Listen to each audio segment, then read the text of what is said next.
अभी मोदी जी गए UAE, war zone है यूएई का एरिया जो है, और F-16 से तो उनका प्लेन जो है वो एस्कॉर्ट करना पड़ा। तो मोदी जी क्या कर रहे हैं, मतलब इतने सारे कंट्रीज में जाते रहते हैं, बायलैटरल डील्स करते रहते हैं, क्या सीन है ये सारा का। अभी आप सुनना, देखो इंडिया को एक लूप होल बहुत क्लियरली समझ में आया था कि पूरी दुनिया में ना डॉलर्स के थ्रू ही ट्रेड होता है, और सारी कंट्रीज जो है वो डरती है या स्केयर्ड है कि डॉलर जो है वो यूएस के कंट्रोल में है, तो उस पर ट्रस्ट इतना ज्यादा नहीं है। ब्रिक्स की करेंसी लॉन्च हुई, लेकिन ब्रिक्स में दिक्कत यह है कि डेमोक्रेसीज इतनी ज्यादा नहीं है, रशिया और चाइना है, और चाइना जो है उस पर भी लोग इतना ट्रस्ट नहीं करते। इंडिया को यहाँ लूप होल दिखा, और इंडिया ने ये डिसाइड करा कि हम ऐसा क्यों नहीं करते, एक ऐसा सिस्टम तैयार करते हैं जिसमें हम हर कंट्री के साथ उसकी ही करेंसी में डील करें। कैसे, आप ये सुनना। 2022 के मई महीने में इंडिया ने यूएई गए इंडिया, और इंडिया ने सेपा एग्रीमेंट साइन किया और बोला कि हमारे यहाँ से जो भी एक्सपोर्ट हो रहा है ना भाई साहब सामान, वो सारा ड्यूटी फ्री होगा, 90% आप एंजॉय करो। आप यूएई वैसे बड़ा रिच कंट्री है, लेकिन कई सारी चीजें उस पर नहीं है। एग्रीकल्चर चाहिए, दवाई चाहिए, आपको छोटी मोटी मशीन चाहिए, नट बोल्ट चाहिए, स्टील चाहिए, जो चाहिए आपको हम देंगे, आप बस पेमेंट जो है वो रुपए में कर देना फ्यूचर में। अब यूएई जो है वो कैसे पेमेंट रुपए में करे भाई, रुपए थोड़ी है उनके पास तो दिरहम है। इंडिया बोला नहीं नहीं, आपके पास होंगे रुपए, आप टेंशन मत लो। और अभी ईरान कॉन्फ्लिक्ट के बाद अगर आप ध्यान से देखोगे तो यूएई ओपेक के बाहर आ गया। ओपेक यह था कि middle eastern countries specially Saudi Arabia और यूएई, इनके आपस में डील थी कि हम इतना ही तेल निकालेंगे, इतने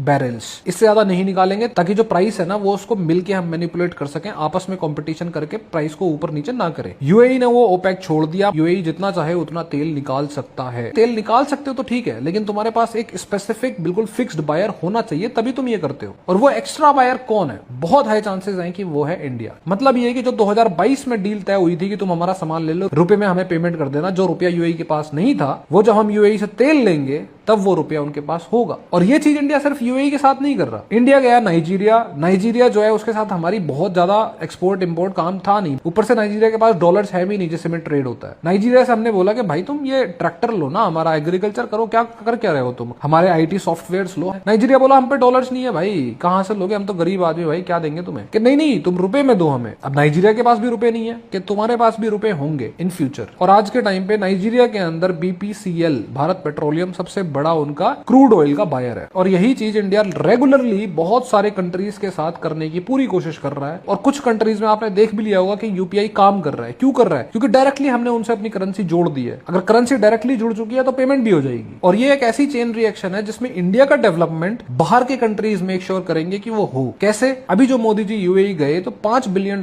का इन्वेस्टमेंट यूएई कर रहा है इंडिया में। कहां कर रहा है? जिन प्रोडक्ट्स को हमने उन्हें वादा किया था कि आप रुपए में खरीदना, उन्हीं प्रोडक्ट्स की इंडस्ट्रीज को फंड करने वाली जो बैंक है आरबीएल, उसमें इन्वेस्ट किया है, ताकि वो मेक श्योर कर सके कि हमारा जो फूड है जहां से आ रहा है उसकी सिक्योरिटी 100% रहे। मतलब ये कि इंडियन कंपनीज को यूएई फंड करेगा अपनी सिक्योरिटी के लिए और हमें ग्रो करने के लिए।